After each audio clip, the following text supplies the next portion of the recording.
Hello, welcome to the 81st Goodwood Members Meeting, where we are in the Bonhams sale, the auction. As you can see, we're here a little bit beforehand, a little sneak preview as it were. There's still plastic on the ground, they're still clearing the cars. Actually, there's a shopping trolley over there, looks quite cool. We're going to give you a little guide to our favourite cars that are in this auction of nearly 100. We've picked 10 we want to talk about. And we're going to start right here with this one, which is probably the star of the show, the most expensive car expected to sell, a Bentley Continental Type R from 1954. Isn't it extraordinary? It's beautiful, isn't it? You can see why it's asking for such a high value. It is genuinely exquisite. They are absolutely gorgeous, these things. They were designed, one of the early cars to be designed in a wind tunnel, hence this long teardrop shape, especially hence the beautiful rear haunches that it has. It's got an aluminium body. Raymond Mays, who was the man who famously raced for ERA and then was involved in the founding of BRM, said that this car could match any racing car of the day in terms of performance. Wow. It's got a straight six Rolls-Royce engine, originally 4.5 litres in the Continental. For the Type R, 4.9, so this could do 120 miles an hour. Gosh. There's also some little tweaks inside because it's from Mulliner. Like, a couple to mention, it has leather-bound sun visors, and specifically for this car, the throttle pedal was moved 3/4 of an inch to the right so that it was perfect for the driver. Wow. Would you buy it? £450,000. I think I would. Yeah? And to be honest, you'd have some money to spare, wouldn't you, for other things in this tent? Because it's not just this Bentley. There are several other very exciting looking cars, and I wanted to focus on this little thing over here, hidden behind the massive Delahaye. I'll go around the Delahaye. Sneakily tucked away. You might not have noticed this. It's an MG from 1934. It's a Q-type monoposto, single seat. It's a car. There were 8 of these built initially, based on the K3. Yep. But it was chopped and changed a little bit. It's got a narrower track. It's shorter. It's obviously far smaller, but this was done later. It was initially built for the, it was owned initially by the Evans family as a 2-seater. And there's a lady in that family called Doreen Evans, who was one of the preeminent kind of well-celebrated female racers of the 1930s. They had it modified for her specifically. She was 17 years old, quite a petite lady. So they made this car far smaller, and you can see just by the size of it that it's clearly designed for a smaller driver. And she raced it in her first race. She won, so it's clearly quite good. Yes, nice. First time out, she took a win in this car, which was obviously impressive in the day. It's got a 746 cc engine in this. CC, yes. Little thing. Tiny little engine. It was taken from a P-type, I believe, MG. But it had a tough life. It was chopped and changed. You can see this is kind of, it's half a replica, half original. The bonnet, as you can see, is original. It was chopped and changed an awful lot. It had an aero engine crowbarred into this at one stage. It's been rebuilt in its original form. So it's got the original bonnet, other original bodywork around the car, but I just thought it was a really cute little thing with an interesting history. So by aero engine, we mean the engine that was originally in an airplane. Yes. I'm not quite sure how they fitted it in there. Into this tiny little thing. You can kind of tell where some of the edges don't quite meet anymore, that it was beaten up a little bit during its lifetime. But yeah, it was actually lost at one stage. It spent probably 30 years. Nobody knew where it was. So they started building a replica. Yeah. And then there was a conversation with Julian Majoub, who races here at Goodwood. He owned the original. Yeah. It was in his mother's shed. And they had a conversation, and he said, oh yeah, I've got the original. So they brought the original back, brought what they had of the replica, put the two together, and here it is, and I think it's very cute. I think my favourite thing that I've seen on it so far is if you look in here, the gear stick is between your legs. So you literally change. It's an interesting style of driving, isn't it? Yeah. And there's no kind of protection from your feet. I can see the chain from here as well. Yes. You're well and truly amongst the mechanics of this thing. It's a proper 30s racing car. Well, I think since we've moved from something massive, it's about 5 metres long, to this small thing, let's stick with the theme of small. Yes. And move over here, because I love this thing. The little Fiat Abarth. Very pretty. It's a 750 GT Zagato. And you can instantly tell that it's a Zagato because it's got that classic double bubble roof. Yep. It's tiny, weeny, Finished first, second, and third in class in the 1957 Mille Miglia. Did these? Not this particular car. Yeah. They were built for racing, but this one was built for the owner to use on the road. They could be used as both. Now, my favourite thing about this, not just the fact that it's look at it, it's gorgeous. Not just the fact the engine is about the same size as the engine in that. Yeah. The owner of this car who's selling it is 6'4". Wow. Okay. And he fits inside it. He does fit inside, does he? Apparently so. Interesting. I mean, the pedals are quite a long way away. I imagine it's quite a reclined seating position looking at the pedal box. So you might well be able to kind of just lie yourself in there if you really had to. Your right foot is very much inside the engine when you're driving this. Yeah. It's been, since it was a road car, it's been competing in historic motorsport. It's competed in the Silverstone Classic. It's competed in various other things. And for you, sir, if you would like to buy it, it will be between £80,000 and £100,000, which I think, considering it's possibly the best looking car here, feels very fair. It's pretty good. In reality, it's tiny, but it's a lot of car for a little amount of money. It is. So you said this finished first, second, and third in its class, did you? Those finished first, second, third of the Mille Miglia. Imagine 1,000 miles of the Mille Miglia in something that tiny. It'd get cramped, wouldn't it? You would. Well, like sitting in the cinema. Certainly we would. I think you want to talk about something a little bigger over there, don't you? There is something a little bigger. This also finished first, second, and third in its class. Oh, that's good. At Le Mans, however, this was a, what is it? It's a Bristol 450. So this won its class at Le Mans in 1954 and 1955. It was a 2-litre sports car class. And it finished 7th, 8th and 9th on both of those occasions, which is, quite impressive considering some of the larger, more powerful engined machinery it was up against. This is also not original. Bristol pulled out of motorsport after 1955, after that particular story. And all of them were either dismantled or scrapped. So none of them were left, which was sad. So obviously somebody decided to build a replica, which is what they've done. But this has got some original elements to it. I'm pretty sure the steering wheel, which was owned by one of the original drivers, that has been found and put onto this car. There are other elements of this as well which are original, but two things which I want to point out which are incredibly cool. First of all, this bodywork, which has been painstakingly rebuilt. It's handmade from aluminium. It took, what was it, two years to fully complete the build on this bodywork. It's got this wonderful twin fin, super aerodynamic shape. I don't think I've ever seen anything quite like this before. Ridiculously short wheelbase, which I think was common in cars of this era. Talking of the wheels, specifically the rear wheels, they are designed in such a way that you can remove the differential without taking the wheels or the brakes off. Sorry, what? I don't know. You can remove the diff. So if you look, the wheel is in two shapes. So you've got the central hub and then you've got the outer rim. Right. You can take the hub off, leave the wheel in place, and somehow the differential comes off. I don't know how it works. Apparently that's a thing. It's a bit like Audi in the 2000s making gearboxes that came out in 5 minutes. The other thing is that this is the first car which ever used an automated wheel gun system. So Bristol, for 1955, invented a pneumatic wheel gun type thing, the type of thing you see in Formula One in the pit stops. It had 5 spanner fixings which could take off all 5 bolts at once. Yeah. Keep them in, take the wheel off, put it back on, tighten the wheels back up, and all away you 5 go. bolts at once? Yes. Again, it's astonishing tech for something that was built in the 50s. I was going to say, what year was this? 1954 and 1955. 1954, and it's an Aerodyne coupe. Yes. I can see why it says Aerodyne.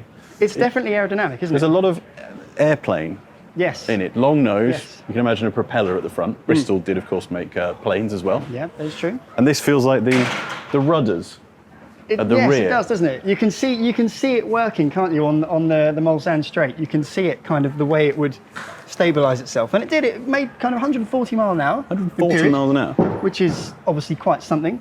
It is yours for 140 to 240,000 pounds. What do you think? It's not bad. So there were open-topped versions of this as well, weren't there? I don't know, actually. There were a couple of open top and a couple of closed tops. And I think when they destroyed them, one of the open top remains, and that's why this is the only rebuilt one of these. Coupe in existence. Well, it's certainly special, isn't it? And it deserves its kind of name as being It's basically unique, isn't it? It's quite a happy-looking thing, isn't it, as well? It is quite smiley. It's got an interesting face, isn't it? You can kind of see why this style didn't survive. But it's interesting all the same, isn't it? It's good. And if it is familiar to anyone who happens to have read the Goodwood Road and Racing website last year, it was at the Retromobile show when it made its debut, and we wrote a little piece about it back then. I do remember it being there, actually. Yeah, yes, now you can buy that. Is there anything else you want to talk about inside this room? There is one more thing I would like to talk about. Okay. And it's linked to Goodwood, actually. A man named Tony Gaze, you may have heard of him. He was the man who initially suggested to the then Duke of Richmond to turn Goodwood into a racing track. So he's a very special man here at Goodwood, and he also came up with the idea of having this car built. It obviously looked different when he bought it. This is an outer Formula 2 car, and... Or at least 3/4 of. Yes, the idea was he wanted to go Formula 1 racing, and at the time Formula 1 cars were limited to a 1.5 litre engine formula. He didn't want to do that, so he planned to have this built with a 2 litre engine so he could go and race in Australia. That was his plan. Okay. They ran out of money, so he decided, okay, second prize, I will put a 1.5 litre engine and take it Grand Prix racing, which he did, and he did very well. He raced at places like Silverstone and Goodwood. The first race for this car was at Goodwood. He raced at, I think, the Nürburgring and Monza, and I think he raced in it for about a year and a half, something like that. Then decided to get rid of it, and it got then kind of chopped and changed over the years. It's had numerous owners. I think it was eventually transformed into a sports car. Okay. At some point. And then it has been rebuilt back into its original Formula 2 guise, which is what we see most of here. Where the bodywork is, I'm afraid I can't tell you, but there's an engine there at least, so if you could find some bodywork, it would work. It's amazing how common that was back in the day. You would take a car that could do sports cars and Grand Prix racing. We've got a race this weekend for Bugattis, the kind of ones that would go sports car racing one weekend and then single-seated, and obviously your MG over there, which changed. It's an interesting. And so you want to go racing, and your sort of your commiseration prize is that you have to take it Grand Prix racing. I mean, if you really must, then I guess it's not a bad second prize, is it? But this is. It's not particularly expensive either when you consider the history that it's got. No, I'm just trying to find the price for it. It goes here for £50,000. £50,000. So, granted it's not a full car, but there's some history attached to this, and I'm sure it will be, you'd have change left to turn this into the racing car that it once was, I reckon. Tony Gaze was also a World War II fighter pilot. He was. He flew Spitfires from right here. From here. Yeah, as you say, it was his idea to then turn the perimeter track, just over there, into a racetrack. Good man, I say. Speaking of just over there, should we go just over there? Should we have a mosey? And look at some other cars? Let's do it. Oh, fresh air. Yes. Actually, most of the cars are out here, including this. Now, do you like Mercedes SLR McLarens? Now, trouble is, I'm not very good at acting. Yes, I love them. I love them? Especially this one. Yeah. Right? I'm not so sure about that one. Cream with gold bits, carbon. It's challenging, isn't it? Yeah, I'm going to be challenging. There's also an Elan over there with a vinyl bumper. Which I think is lovely. Yes. Looks like a bumblebee. The one I'm going to talk about, there's a BMW moving around over there, is this. It's an AC Ace, or at least it's about, what, 73% of an AC Ace? I mean, you think it's bad on the outside, and then you have a look in here. There's... it's disastrous, isn't it? There's not a lot left in there. I would not want to sit on that. No, no. So, ACA, what is an AC Ace? Well, you know what a Cobra is. This is the basis for a Cobra. It was designed by a man called John Tajiro, whose body was then taken by AC, and they put their engine inside it. Now, you could buy it with a Bristol engine, but this is one of the ones that was given an AC engine. So it's called an AC Ace, and the others are called Ace Bristols. They didn't build many of them the year that this was put together, so this is one of very few that was left. It was sold to Switzerland, and then it sort of moved around and then vaguely disappeared for a very long time until it was discovered reasonably recently. It's only ever done 26,000 miles. And it will be in need of, I'm going to say, just a little bit of cleaning up. I suspect, yes, you could certainly put some T-cut on it. Perhaps a small mop It probably, inside. yes, at least 20% of its weight is not original. I'll tell you what though, I would love to see, right, it's the kind of thing where you think, oh, imagine if somebody really took hold of this and brought it back to life. Imagine seeing it roll again. It would be very cool, wouldn't it? See, I think AC-Aces are much prettier than Cobras. I know the Cobra has the big V8 and it's got the wider arches and it's all beefy and muscly, but that's just, they are lovely things to look at. I'm trying to avoid the word pretty today. I've been given a challenge. They are lovely. And this will cost you about £100,000, which sounds like a lot for something that is a heap. But once you've finished with that, you're talking 300, 350 grand for a finished car. I'd like to see the repair bill though. I think that'd be fairly substantial as well. But I tell you what, it's a challenge, and were I the man with the money, I would accept that challenge because this looks like an awful lot of fun. Wouldn't you be satisfied once you've finished with it though? It's a hell of a story to tell, isn't it, down the pub? When you can actually sit inside that, drive down to the pub and then show your mates pictures of it when you bought it. Yeah. I've done that. Right, what are we looking at next? We're gonna wander over here because it's hidden away. You'll struggle to see it, but it's another cute one for me. I'm feeling in a cutesy mood. He says cute. Cute's an interesting word. Yeah, well, yeah. It's a Crossley, and it's tucked away in the corner here. What's a Crossley? It's this. This particular one isn't. I'm going to try and pronounce this correctly. An Almquist Sabre Roadster. Come again? An Almquist Sabre Roadster. Almquist Sabre Roadster. Yes, and it's a small little sports car, as you can see. It would have been used for racing, but the funnest part of this, the most fun part of this, is the engine. It's an 8-cylinder engine, a V8. Sorry, 8-cylinder engine. Yes, it's a V8 60, which is a 60 horsepower V8. Where are the rest of the horsepower? I don't know, they must have run away. But to be fair, it's only small, it doesn't need a massive engine. Yeah, you're right. I imagine it would probably shift, fairly decently either way. It's also got a gearbox from a Mustang Cobra 2. Right. Because why not? It just feels like an awful lot of engineering and big numbers for a very tiny little thing, and I think it's funny. Actually, I think other than the fact that it has all of its stickers from the different things that it's raced in over the years on the roll hoop, I think my favourite thing is that square. It's like modern day touchscreens. It's got a beautiful square set of dials. Yeah. I love that. I love that lettering. Yeah. Crossley yes, the Crossley label on the back here. You can't see it from there, but it's got a huge kind of Cobra-esque exhaust coming out the side here as well, just to really exaggerate those 60 horsepowers. And the little outtakes here are very cool as well. It's hilarious, and I love it. And it really doesn't need to have the cutout, does it, for such a tiny engine? But it would look weird if you covered all of that over there. It is that kind of. It's the kind of car where it's like, meh, why not? And I like it. Yes. What's next? Well, we're going to go this way, from an interesting looking thing. I'm a big fan of DSs. Oh yes, okay. Original Deuses. Now, a couple of things just to quickly note on this. Firstly, this is a DS19, and it will cost you less than 20 grand. It's one of the lesser known DS models, isn't it? Less than 20 grand to own a DS. And look inside it, it's perfect.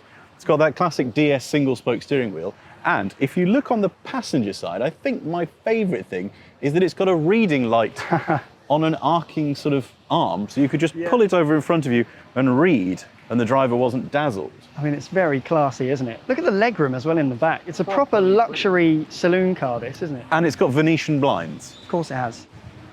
Of course it has. What's a car without Venetian blinds? DS, they knew what they were doing, didn't they? They knew what they were doing. They weren't messing around. This is almost the opposite. A Mustang. Very, very big Mustang. Current M8, I'm a big fan of the M8. It adds a bit of variety, doesn't it? We've seen a lot of older stuff, so it's good to see a contemporary proper. I mean, that's probably got more horsepower than half of this side of the garage, isn't it? It's a monster of a thing. One of the best looking cars here, 3-litre CSL. It's actually split opinion, didn't it, in the JR office? Some people didn't like the scoop. It's this chin. Yeah. That's interesting. I don't think I've ever really... So I think it's an Alpina spec chin. Yes, it's certainly not stock, is it? But the rest of it doesn't have the Alpina side skirts or anything else, so it's controversial. Incredibly good looking cars. Is the way of saying it. Yeah, oh God, I mean, look at it. Stunning. They're fabulous. That green is just the best green as well. Very nice. Lucky owner taking hold of that one, for sure. Pink E-Type, which we've seen before. Yeah. If anyone watched our revival video, I don't really want to go near it, to be honest. They will remember. And actually, you. This is a bit of you. It's moved. It wasn't here a minute ago. It's a live event ground. It's a 930 turbo. So this was the first ever, not this specific car, but the 930 was the first ever 911 turbo. So they took the 3-litre RSR engine, whacked a turbocharger on it. Don't know why I'm pointing at the front. It's over here. Famously at the back. And the 911 turbo was born. Now this specific one is just cool, right? I think we've all seen 911 turbos before, but have you seen one in this wonderful, I think it's called sand beige. Sand beige. Colour scheme. Kind of Abarth style decals down the side. It's got turbo written at the back. Massive wheels, deep dish wheels. The interior has been retrimmed in brown leather. This might be ultimate spec 930 turbo. It's got a sunroof as well, which, you know, adds an extra level of class to proceedings. Sorry, I'm going to hold you for a second. I'm getting distracted by a Renault 5 Turbo that's just being driven around behind us casually, as you do. With gold wheels. Gold wheels and a sort of, what is that, pearl colour paint? It's pearlescent, isn't it? It's certainly not, it's not like matte finish, there's a shine to it. That's absolutely glorious. Anyway, sorry, the right. lettering on this, you're correct, it's fabulous. It's fantastic. And of course you've got the big old scoop rear wing, which was kind of pioneered in this era of the 911. The whale tail. Generally, I think possibly my favourite car here, if only for the beige brown combo that's going on here. I think it's glorious. That interior is fabulous. Yeah. It is truly glorious, that. I imagine it sounds quite good too. That will be. It'll try and kill you at times as well. Right? I suspect so, yes. It was, of course, where it's got the extra power and horsepower, this thing was incredibly tail happy anyway. This just pushed it on an extra level. So if you are thinking of buying it... Good Lord. If you are thinking of buying it, make sure you have several spare pairs of underwear. Right.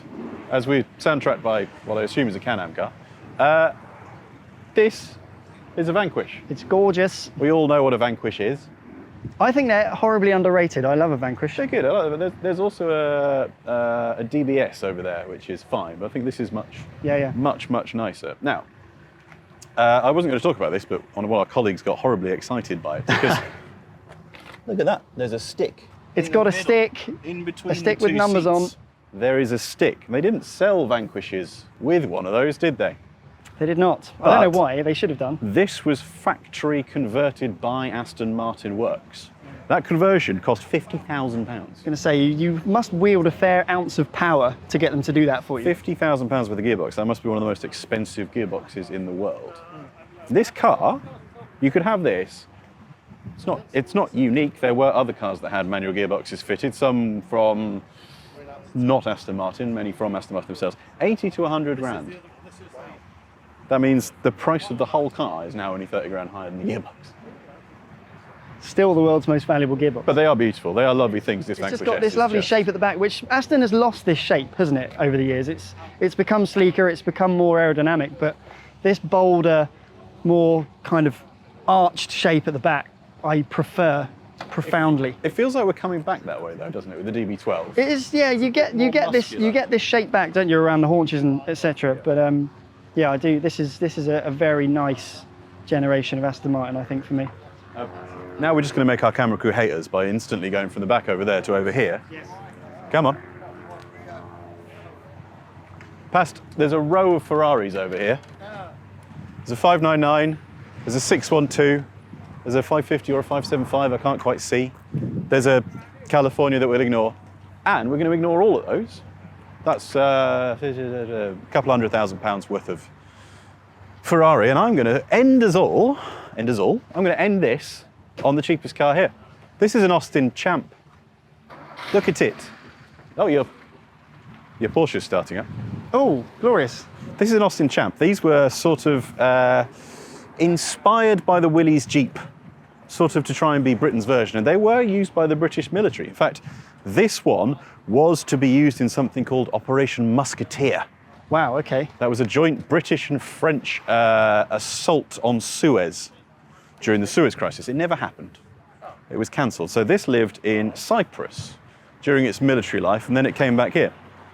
It's got a Rolls-Royce engine, a 4-cylinder Rolls-Royce engine. under the bonnet there. And it's recently undergone a complete restoration by its former owner.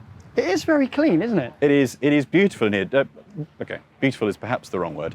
It is absolutely immaculate in here for its standard. The leather looks absolutely stunning. It looks as though it's been repointed, doesn't it? Love to drive it. And actually, comparing it to, I've driven some Series 1 Land Rovers of the day, and comparing it to that, this looks like it's a whole lot easier to drive. The clutch isn't inside the footwell, for one thing. The gear stick is at least half the length as well. Comes complete with things that you need, like rear seats and a spade, just in case, and some netting in case you need to hide.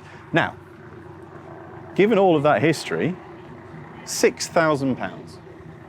That's the top estimate. £6,000, which feels like a misprint. There's a lot of metal there, isn't there? You're getting more metal with this than an awful lot of the other cars that are for sale here, and yet it's a fraction of the price. I'm going to double check that that's not the right one. £6,000 when I find it. Yeah. For the spade alone. £4,000 to £6,000. £4,000 to £6,000. Cool. For an army Jeep. Which one are you having? Oh, I think today I would take the Crossley just because I'm feeling quirky. But I think generally on another day I'd probably take the 911. I'll be able to race the Crossley in the Peter Collins Trophy. That would probably work. I know we started with the Bentley, which I love and I think is beautiful, but I might buy that 3-litre CSL or the AC Ace. Yes, put it in your garage and get to work. Anyway, when you're watching this, the live stream, if you're watching this when it goes out, will be tomorrow on Sunday at 1 p.m. You can watch all of these cars auctioned right here at Goodwood, and you'll be able to see exactly how much they go for. And then remember to like, subscribe, so you'll see what we do, and let us know in the comments which one you're going to buy.